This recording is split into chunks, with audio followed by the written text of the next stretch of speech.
બોડેલીમાં પ્રાકૃતિક ખેતી અંગે જાગૃતિ અભિયાન શરૂ કરવામાં આવ્યું છે.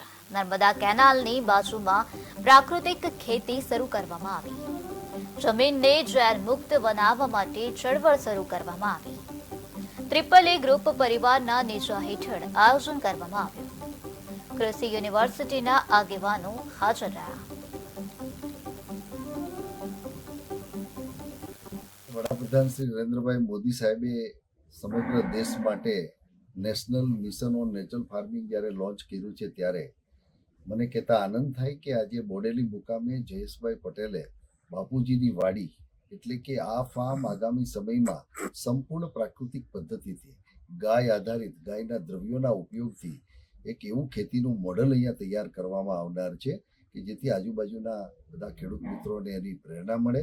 આજે ખાસ કરીને આ પ્રસંગે પોડકાસ્ટનું જે આયોજન થયું તેમાં ખેડૂતો, શૈક્ષણિક સંસ્થાઓ અને મને કહેતા વિશેષ આનંદ થાય કે પૂર્વ કુલપતિ શ્રી સોની સાહેબ અને આપણા અજયભાઈ સોની આ મિત્રોએ પણ અહીંયા ઉપસ્થિત રહી અને અહીંયા જે શું કહેવાય ચર્ચાઓ થઈ એમાં વિવિધ પાસાઓને સ્પર્શી અને ઝડપથી પ્રાકૃતિક ખેતી કઈ રીતે આ વિસ્તારમાં પ્રસરણ પામે, સાથે સાથે વિદ્યાર્થીઓ અને રૂરલ ડ્રોપ આઉટ સાથે સાથે યુવા ખેડૂતોને કઈ રીતે શિક્ષણના માધ્યમથી પણ પ્રાકૃતિક કૃષિમાં જોડી શકાય એની સુંદર ચર્ચાઓ થઈ.